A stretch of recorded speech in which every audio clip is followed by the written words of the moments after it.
warahmatullahi wabarakatuh. Kami dari kelompok 1 Landasan Pendidikan yang beranggotakan yang pertama Muhammad Afin Gifari, kedua Isni Puspa Anugrah, 3 Raka Anas, 4 Dwi Almuzaki, 5 Cikrika Arif Puspita, 6 Amelia Jaya Andini. Di sini saya akan menyampaikan materi tentang yang pertama landasan filosofis pendidikan, yang kedua landasan sosiologis pendidikan, yang ketiga landasan psikologis pendidikan, yang keempat landasan kultural pendidikan, 5 landasan iptek pendidikan. Apa itu landasan filosofi pendidikan? Pengertian filsafat. Judul paper, kata filsafat atau filosofis berasal dari bahasa Yunani. Filosofia yang pada dasarnya merupakan kata majemuk yang terdiri atas philos yang berarti cinta dan sophia yang berarti kebijaksanaan. Dengan demikian landasan filosofis yaitu landasan yang berdasarkan atau bersifat filsafah yang berkaitan dengan makna atau hakikat pendidikan. Mempelajari filsafat tidak hanya sebatas memberikan sesuatu sebagai perwujudan dari hasrat atau keinginan untuk mengetahui sesuatu, melainkan memang filsafat mempunyai fungsi dalam kehidupan manusia, itu bahwa setiap manusia harus mengambil keputusan atau tindakan.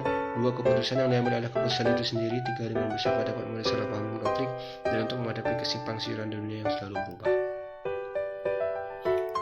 Proses studi atau proses berfilsafat dimulai dengan ketakjuban, ketidakpuasan, hasrat bertanya, dan keraguan seorang filsuf terhadap sesuatu yang dialaminya.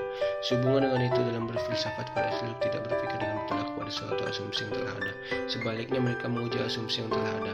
Selain itu, berpikir filosofis atau berfilsafat bersifat kontemplatif, artinya berpikir untuk mengungkap hakikat dari sesuatu yang difikirkan, atau berpikir spekulatif yang berpikir melampaui fakta yang ada untuk mengungkap apa yang ada di balik yang nampak, atau disebut pula berpikir radikal yaitu berpikir sampai kepada akar dari sesuatu yang dipertanyakan hingga terungkap hakikat dari apa yang dipertanyakan tersebut.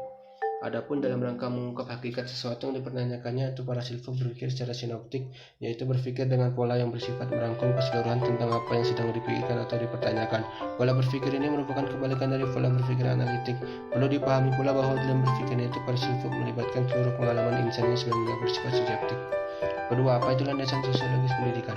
Landasan yang berdasarkan proses interaksi antar individu yang akan mengasimilasi dan menemukan generasi muda untuk mengembangkan diri di samping tugas pendidikan.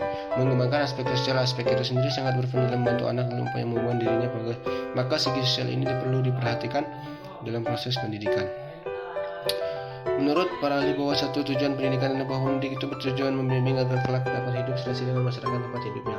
Sosiologi mempelajari berbagai tindakan sosial yang menjelma dalam realitas sosial. Mengingat banyaknya realitas sosial, maka lahirlah berbagai cabang sosiologi. Salah satunya sosiologi pendidikan. Sosiologi pendidikan merupakan analisis ilmu tentang proses sosial dan pola-pola interaksi sosial dalam sistem pendidikan. Aspek sosial melekat pada diri individu yang perlu dikembangkan dalam perjalanan hidup peserta didik agar jadi matang. 3. Apa itu landasan psikologis pendidikan? Landasan yang berdasarkan pemahaman peserta didik yang berkait dengan aspek kejiwaan merupakan faktor keberhasilan dalam bentuk pendidikan. Selalu melibatkan aspek kejiwaan manusia, sehingga landasan psikologis dapat merupakan suatu landasan dalam proses pendidikan yang membahas berbagai informasi tentang kehidupan manusia pada umumnya, serta gejala-gejala yang berkaitan dengan aspek pribadi manusia pada setiap tahapan usia perkembangan tertentu untuk mengenali dan menyikapi manusia sesuai dengan tahapan usia perkembangannya yang bertujuan untuk memudahkan proses pendidikan.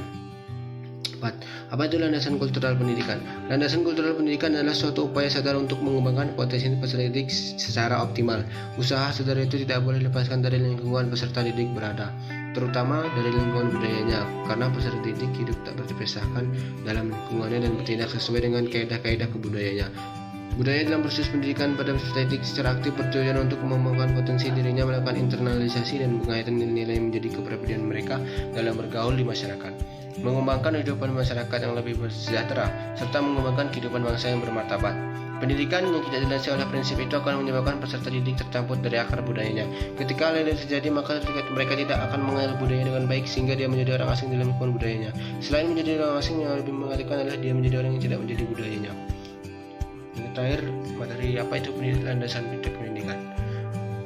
Kemajuan ilmu pengetahuan dan teknologi membawa manusia pada masa yang berbeda dengan masa sebelumnya, bahkan masa yang tidak pernah terbandingkan di masa lalu. Munculnya hasil teknologi seperti hasil teknologi transportasi yang bukan hanya menyebabkan manusia bisa menjelajah dunia, bahkan hingga luar angkasa.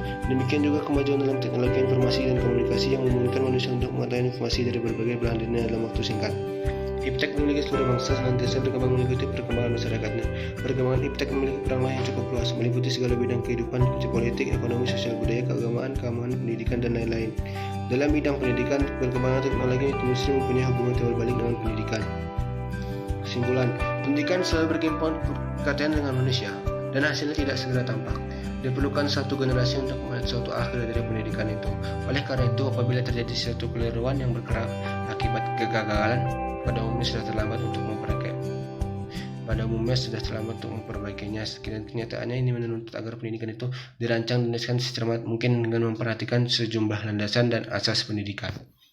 Terima kasih. Wassalamualaikum warahmatullahi wabarakatuh.